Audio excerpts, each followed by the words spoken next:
Pendengar dan juga pemirsa RRI Net, Jenderal Sudirman adalah pahlawan nasional bangsa Indonesia yang merupakan Jenderal TNI pertama di Indonesia. Ia juga merupakan perwira tinggi pada masa revolusi bangsa Indonesia. Debut ketokohannya diawali ketika dia berada di lingkungan sipil, ketika dia masuk dalam Mulo Wiratama. Jenderal Sudirman dianggap sebagai orang yang sangat ulet, rajin dan juga telaten. Di kalangan teman-temannya, Jenderal Sudirman adalah guru cilik. Selanjutnya dia memulai aktivitasnya dalam gerakan Muhammadiyah di Cilacap. Sebelum menjadi Panglima Besar, Jenderal Sudirman adalah komandan militer. Yang paling diingat oleh masyarakat adalah ketika perang gerilya, dia berjuang dalam kondisi ditandu. Bersama dengan Tan Malaka, duo yang sangat hebat pada waktu itu, namun akhirnya Tan Malaka harus berakhir dengan kondisi ditahan, sementara Jenderal Sudirman menjadi Panglima Besar sampai kematiannya di tanggal 29 Januari 1950.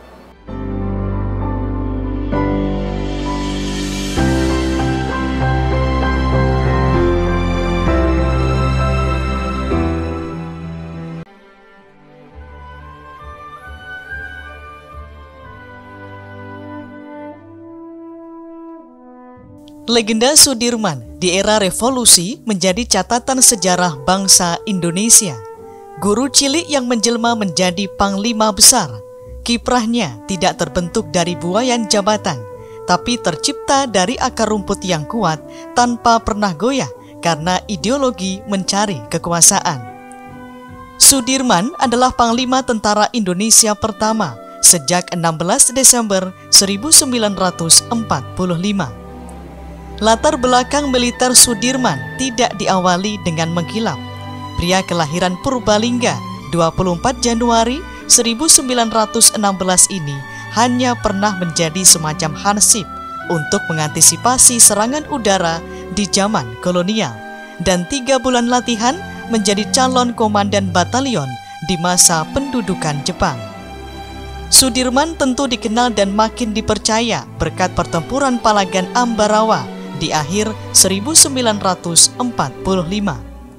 Kiprah Sudirman dikenal sebagai Hari Infanteri. Sebagai Panglima Besar, Sudirman tampil sebagai sosok pemimpin yang sederhana. Di kalangan prajurit, dia adalah sosok yang paling dihormati. Pada tahun 1997, Sudirman dianugerahi pangkat Jenderal Bintang 5 karena jasa-jasanya sebagai Bapak Tentara Nasional Indonesia.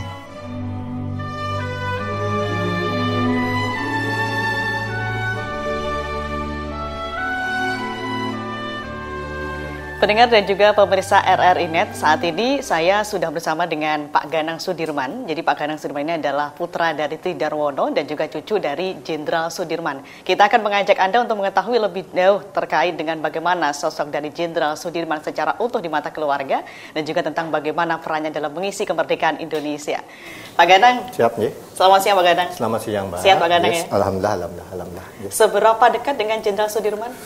Ayahanda saya, putra pertama beliau, kemudian kebetulan, Mbak, saya kecil sudah dididik oleh Yang Putri Sudirman.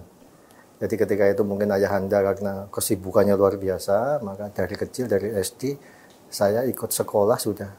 Wali kelas saya, nenek saya sendiri, Bu Sudirman. Beliau banyak cerita tentang Sudirman yang, menurut saya ya, beliau ini nggak pernah cerita kehebatan, tapi cerita tentang beliau ini sosok yang hanya orang biasa saja gitu. Apa yang paling diingat dari seorang Jenderal Sudirman? Ketokohannya, kepemimpinannya. Tapi izin Pak, ada satu yang sungguh pernah menggugah saya ketika itu. Di rumah kami ada satu lukisan cukup besar begitu. Suatu ketika saya masih SMA, masih tahun 80-an. Saya melihat ini, sosok ini kok luar biasa banget ya. Saya hanya memandang begitu, tiba-tiba ada suara cukup rilih begitu ya, mengatakan bahwa apa yang kamu lihat, bahasa Jawa ya, apa yang mau delok begitu ya. Saya jawab, ternyata itu Yang Putri Sudirman sudah mengatakan lagi, kamu delok ke yang kakek, melihat kakek kamu. Belum saya jawab lagi, ada satu jawaban lagi yang ojo gumun itu, jangan heran begitu ya, kakekmu itu hanya orang biasa tapi bangga dengan biasanya itu. Dari sana saya melihat bahwa ya sudah, bahwa saya tidak boleh kagum pada beliau, tapi bangga sebagai keturunan beliau. Karena kekaguman seseorang kalau menurut Yang Putranya kepada sang Nabi. Oke, baik. Saya beberapa kali membaca statement dari Mas Herang sendiri bahwa mengatakan ketika melihat sosok Jenderal Sudirman itu jangan melihat dari tokoh atau sisi militernya, tapi dari sisi manusianya. Betul. Sudirman yang jago ngaji, kemudian dia juga sebagai guru ngaji, dia juga aktif dalam gerakan Muhammadiyah, kemudian juga aktif dalam gerakan Hizbul-Waitan, kemudian juga apa lagi ya? Suka nonton bola atau main bola sebenarnya? Pemain sepak bola. Pemain sepak bola. Ya? Sangat main sepak bola. Ya. Beliau memang kapten sepak bola iya, tapi beliau tidak pernah yang saya dengar ya, tidak pernah memposisikan beliau sebagai penyerang, tapi sebagai back. Jadi sebagai pengawal, itu yang mungkin membuat kemudian selanjutnya beliau ini ingin menjadi benteng, ingin menjadi pengawal itu ke depannya begitu. Bukan sebagai sosok yang di depan nanti harus mengambil kepemimpinan, enggak, tapi pemimpin tapi untuk membentengi. Maka beliau ya sampai akhir hayatnya menjadi pengawal negeri ini ya. Artinya di luar dari perangainya sebagai seorang pimpinan gerilya begitu ya, betul, Pak. Artinya Sudirman ini adalah orang yang sangat-sangat humanis sekali. Sangat humanis, dia adalah seorang rakyat dan juga agamawan. Iya, sangat humanis. Ya. Kalau saya baca juga dalam sejarah itu Sudirman itu dapat gelar kebangsawanan Jawa. Jadi di nama Sudirman itu ada Raden Sudirman, itu betul, Pak Gadang? Kalau hal itu saya pernah mendengar hanya yang putri ayahanda ya, karena Nyon Sewu Pak Eyang Sisten yang kami sebut Eyang itu karena ayahandanya Sudirman itu memang ketika itu mempunyai gelar, tapi saya tidak berani lebih jauh ke sana lagi ya. Karena bagaimanapun mau raden mau siapa juga dilihat kan bukan dari gelar itu, tapi apa yang dilakukan. Tapi memang dididik dari orang-orang yang benar-benar dalam lingkungan cerita-cerita kepahlawanan, etos kerja yang bagus, kemudian juga kesederhanaan ya. Dengan tatanan itu dididik kesantunan bahwa seorang yang lebih muda itu tidak boleh melampaui pendahulunya pasti.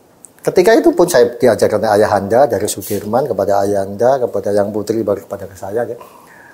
Suatu ketika kamu mungkin nanti boleh berlari begitunya, tapi jangan menyalip ya apa yang pepunden kamu yang ada di depannya. Caranya gimana ya monggo.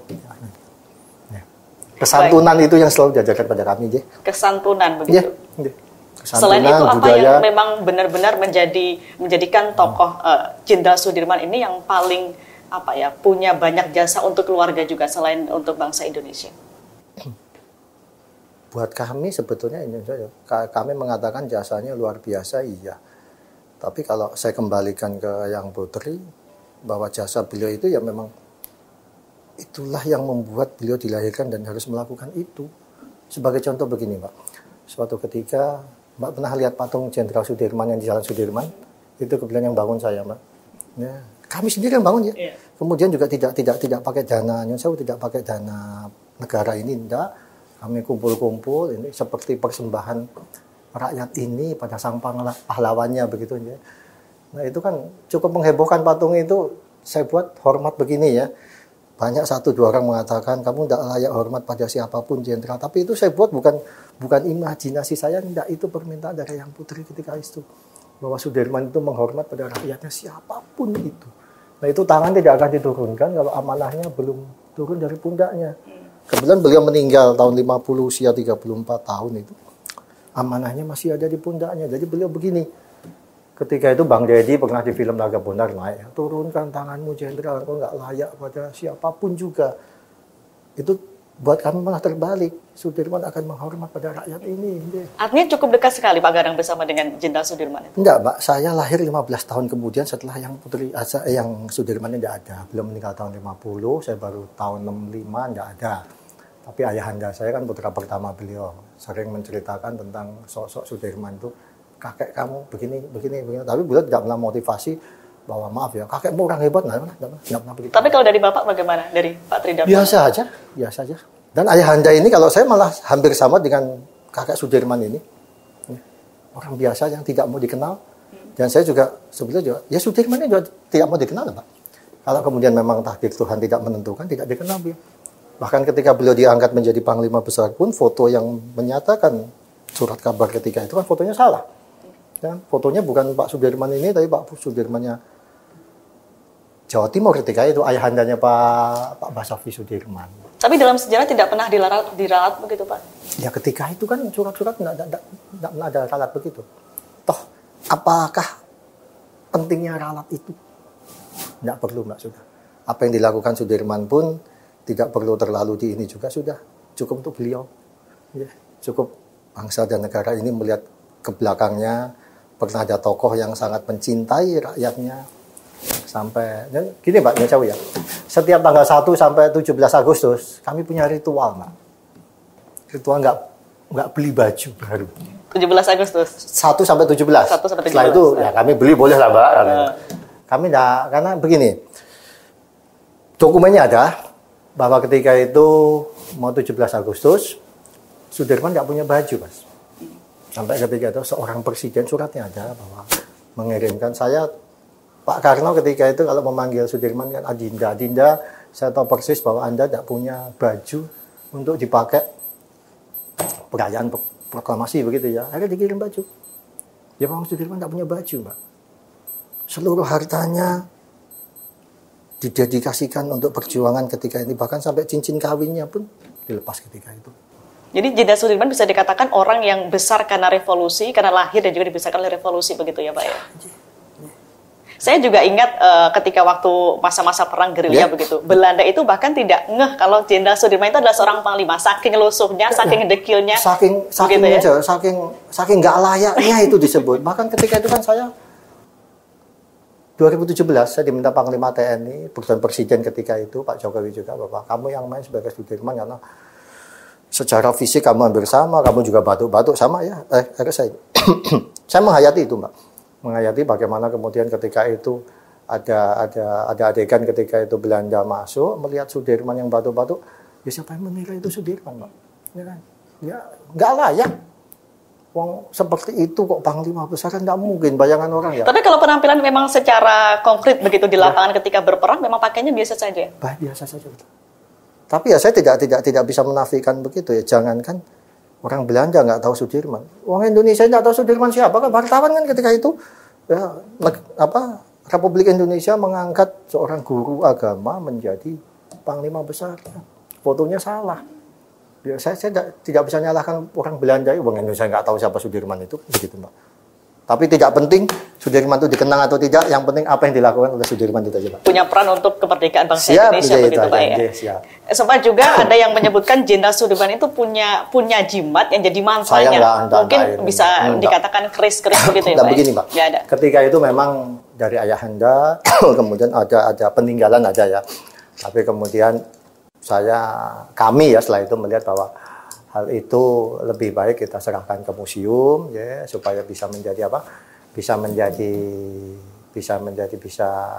manfaat, bisa menjadi sejarah anak-anak pendahulunya melihat. Tapi kalau soal yang ini Mbak, kesaktian kemudian ini kok saya sebagai, jadi perlu diluruskan nih sejarah begitu ya Pak. Kalau saya injil karena bagaimanapun beliau berjuang kalau ya logika beliau sakit begitu ya kalau kemudian ada yang cerita terlalu ini ya mengangkat keris begitu kemudian ada pesawat jatuh logikanya ya kakenda ini nggak usah gerilya aja di rumahnya nunjuk keris pesawatnya pada jatuh kan begitu tuh Mbak kan enggak.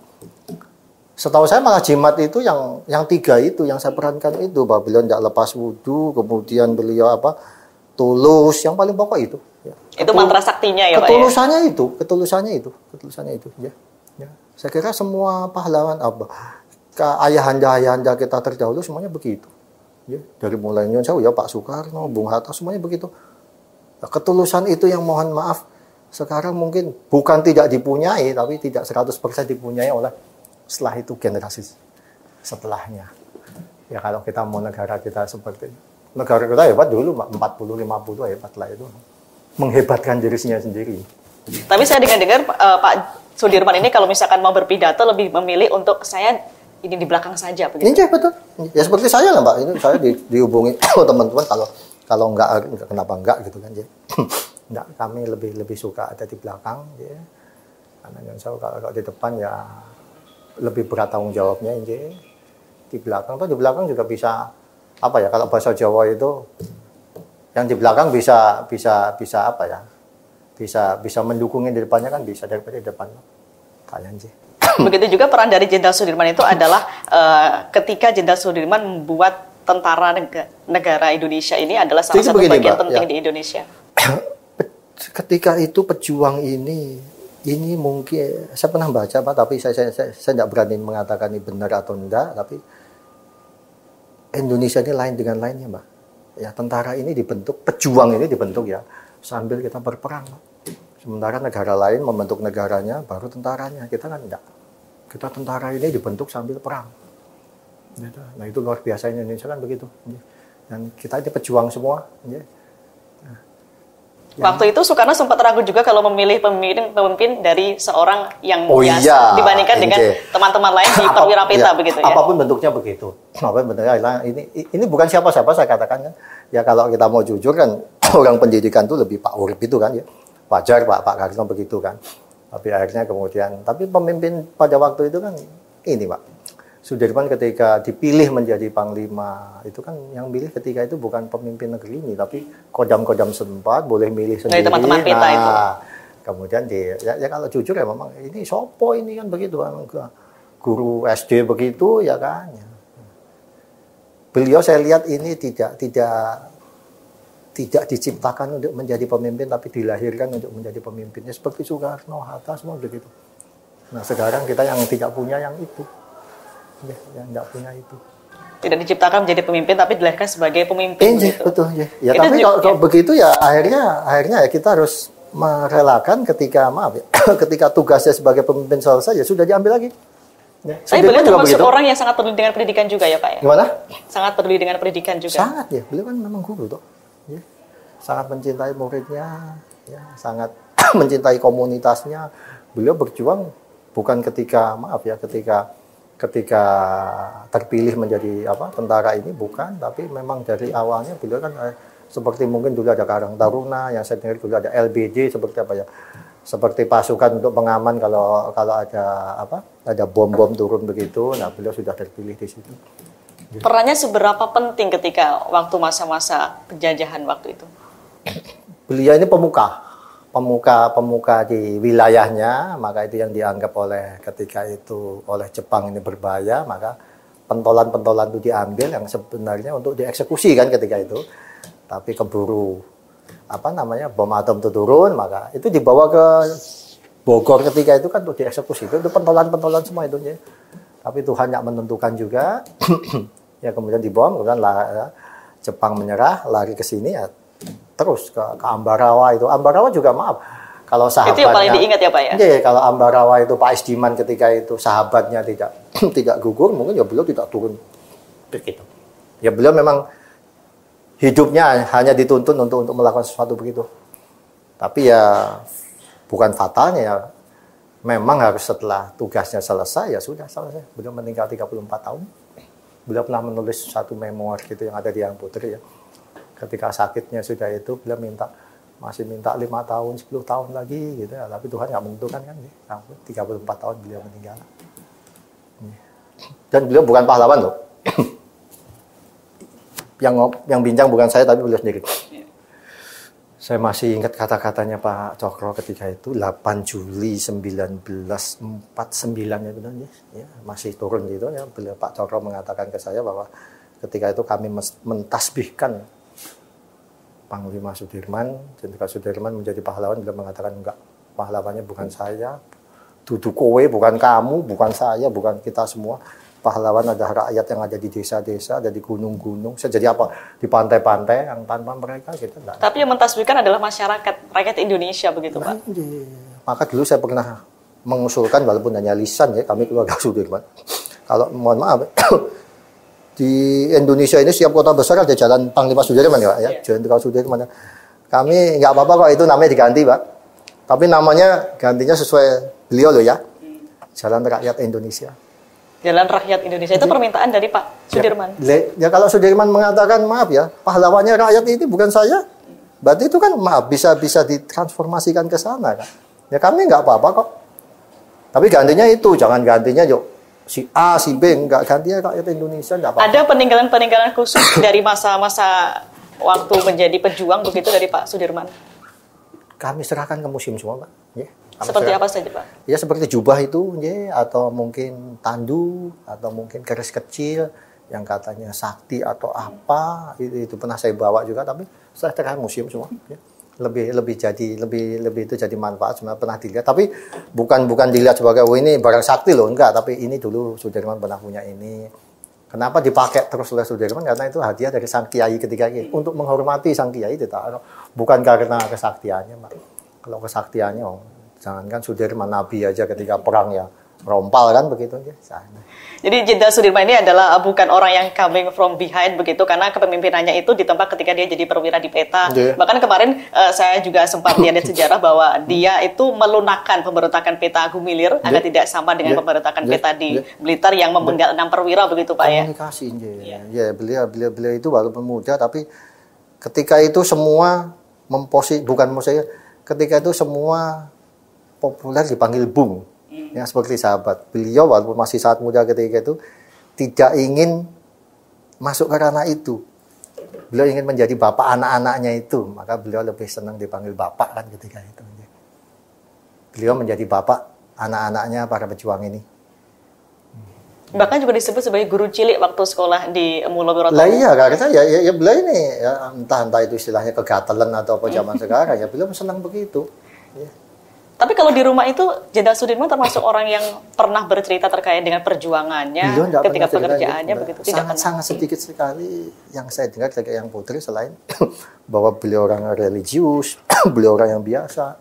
Sebenarnya saya katakan Pak, yang putri sendiri melarang saya mengagumi beliau. Ya. Seorang cucunya keturunan, enggak, kamu enggak boleh gumun, enggak boleh kagum, bangga iya. Tambah begitu.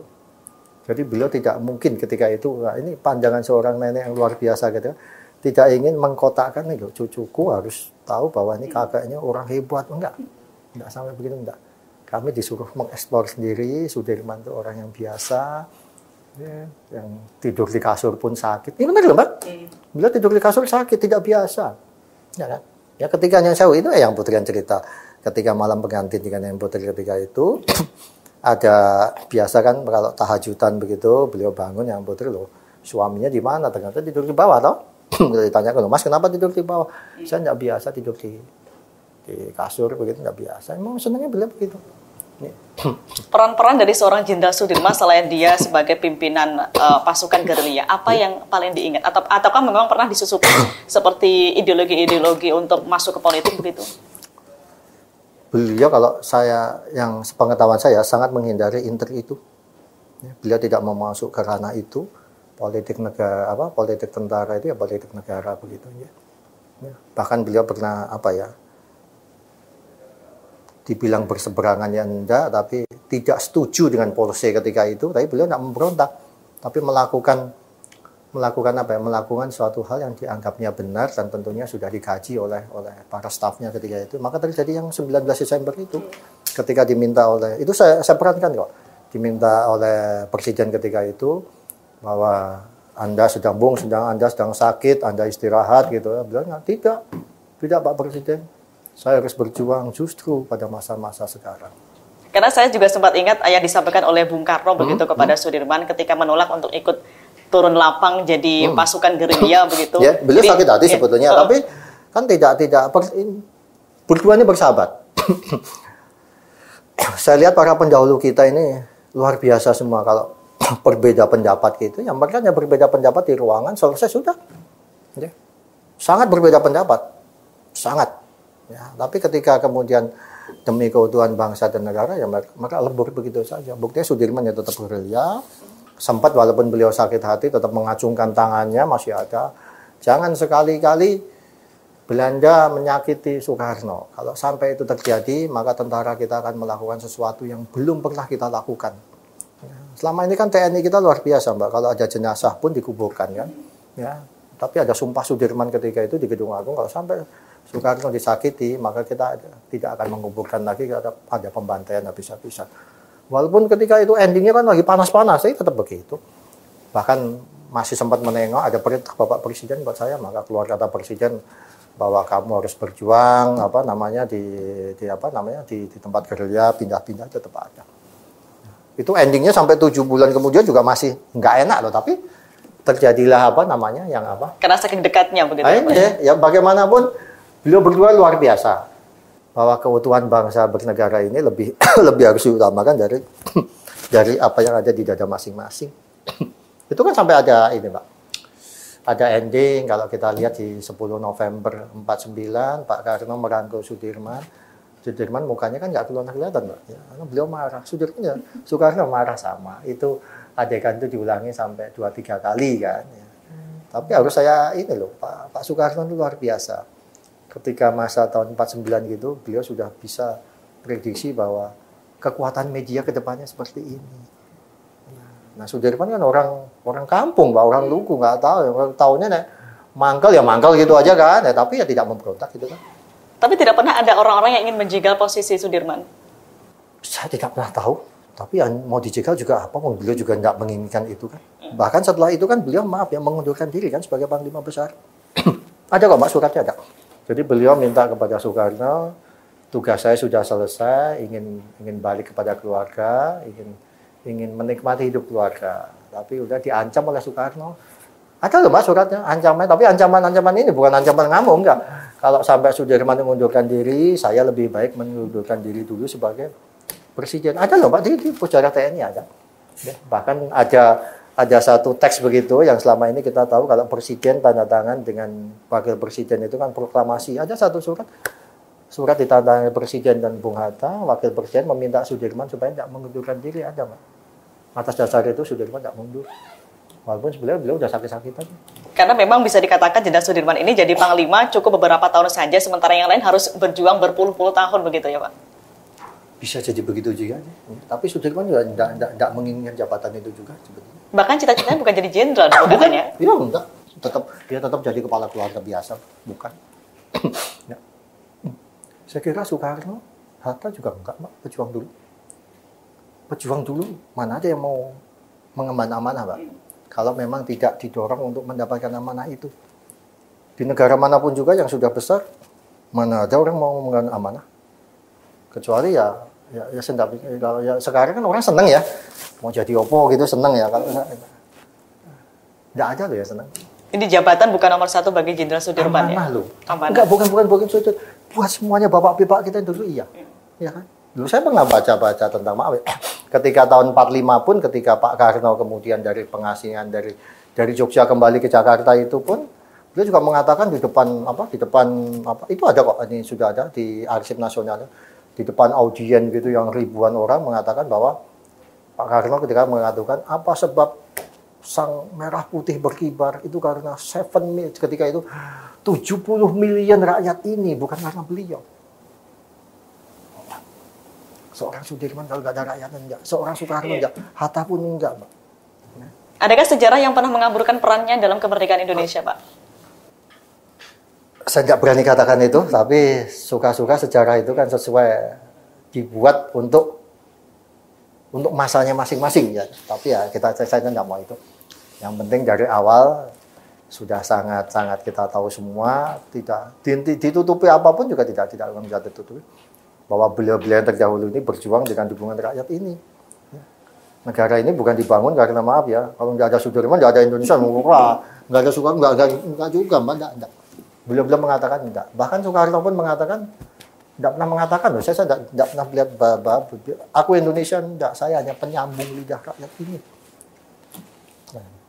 Apa keteladanan yang bisa kita petik untuk mengisi kemerdekaan sampai dengan hari ini dari seorang Jenderal Sudirman? Begini, Mbak, ya, saya inginnya seperti kata-kata Sudirman bahwa setiap 17 Agustus kita ini hanya euforia seremonial.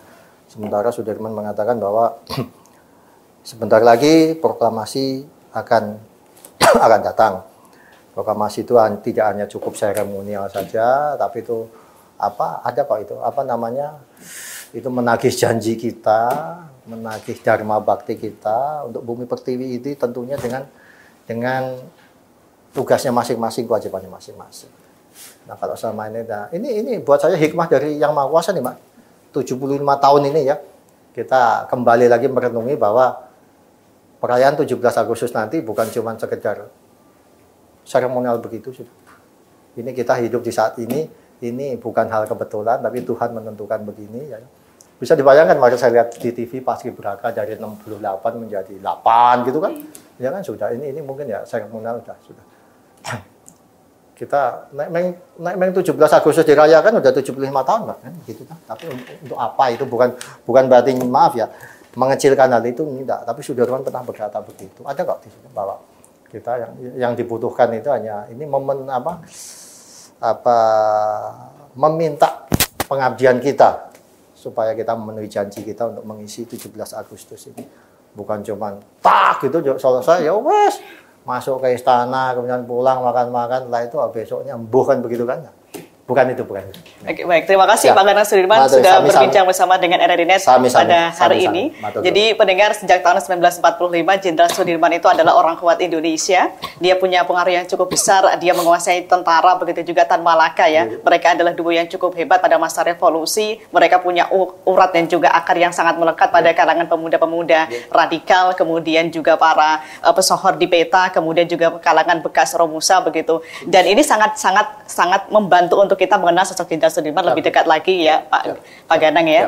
Karena memang sejarah sudah mencatatkan, rekam jejaknya juga sudah benar-benar bisa kita baca di mana-mana dalam sejarah. Dan yang paling penting frasa dari seorang Jenderal Sudirman yang diingat itu adalah lebih baik di atom daripada merdeka kurang 100%. Sudirman adalah sosok yang sangat berpengaruh pada masa kemerdekaan bangsa Indonesia. Dia adalah orang yang tidak pernah terpoles ideologi untuk mencuri kekuasaan. Saya Aska Ariska, sampai jumpa.